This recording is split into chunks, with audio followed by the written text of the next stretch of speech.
ఆడబిడ్డల్ని ఎంత వేధించారు, ఎంత మానసికంగా దెబ్బతీశారు, సమాధానం చెప్పే పరిస్థితి ఈ సైకో పార్టీకి ఉందా అని మిమ్మల్ని అడుగుతున్నా.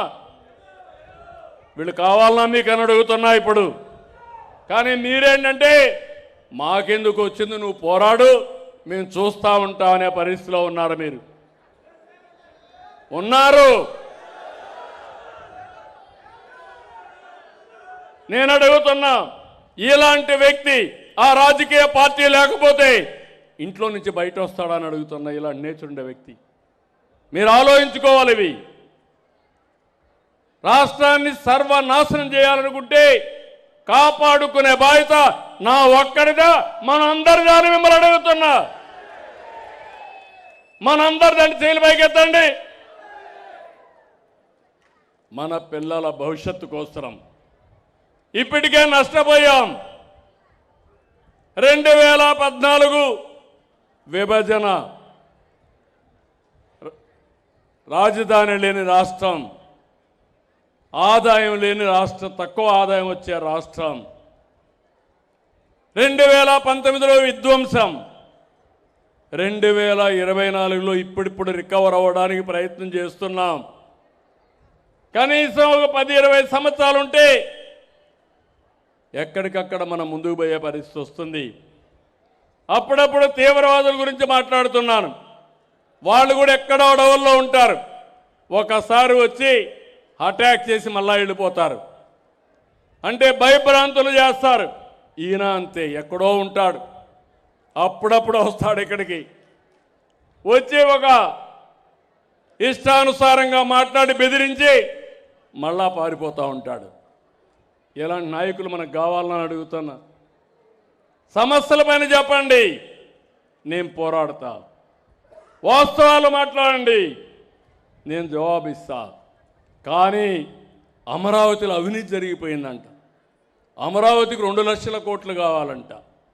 అమరావతి ల్యాండ్ మానిటైజేషన్ ప్రాజెక్టు హైదరాబాద్లో ఒకప్పుడు ₹1,00,000 20,000 ఎకరా ఉంటే అభివృద్ధి అయిన తర్వాత 175 కోట్ల రూపాయల ఎకరా అయ్యింది. అది సంపద సృష్టించే మార్గం.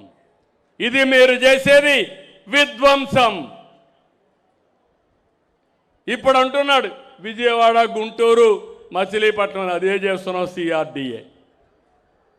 అంటే అమరావతి పేరు చెప్పడానికే ఇష్టపడిన వ్యక్తి ఈ రాష్ట్రాన్ని పాలించే అర్హత ఉందా తమ్ముళ్ళు అని మిమ్మల్ని అడుగుతున్నా. ఇలాంటివన్నీ కూడా మనం గుర్తుపెట్టుకోవాల్సిన అవసరం ఉంది. నేను ఒకటే మిమ్మల్ని అందరినీ కోరుతున్నా ఈరోజు, ఎందుకంటే నేను చెప్పాలి, గట్టిగా చెప్పాలి. ఏదో పార్టీ ఉందని ఒక 50 మందిని రోడ్డు వేసుకొచ్చి విధ్వంసం క్రియేట్ చేసి, లా అండ్ ఆర్డర్ క్రియేట్ చేసి, ప్రజలకు ఇబ్బందులు కలిగించే పరిస్థితి ఏదైనా మాట్లాడితే దానిపైన నా మీద, పార్టీ మీద, ప్రజాస్వామ్యం గురించి మాట్లాడతారు. కడాన మీరు చూస్తే నేను ఈరోజు అరెస్ట్ చేయాలంటే ఎంతో పడుతుంది. ఇలాంటి వ్యక్తుల్ని చెయ్యను, చట్టం దాని పని చేస్తుంది తప్ప నేను ఎప్పుడు కూడా తప్పు చేయను.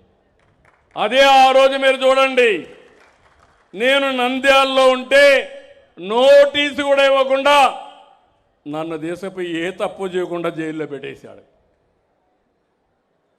అంటే మీరందరూ గుర్తుపెట్టుకోవాలి, ఇలాంటి నాయకుల్ని మనం ప్రోత్సహిస్తే ఎవరికి రక్షణ ఉంటుంది, ఏ ఆడబిడ్డకు రక్షణ ఉంటుంది, ఎవరికి భవిష్యత్తు బాగుంటుందో ఆలోచించాల్సిన అవసరం ఉంది.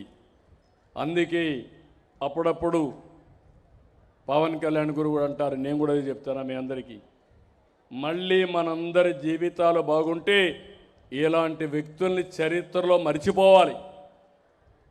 ఇలాంటి వ్యక్తుల వల్ల మనకు లాభం లేదు, యామారితే మనకు చాలా నష్టం వస్తుందని చెప్పి కూడా నేను మీకు తెలియజేస్తున్నా.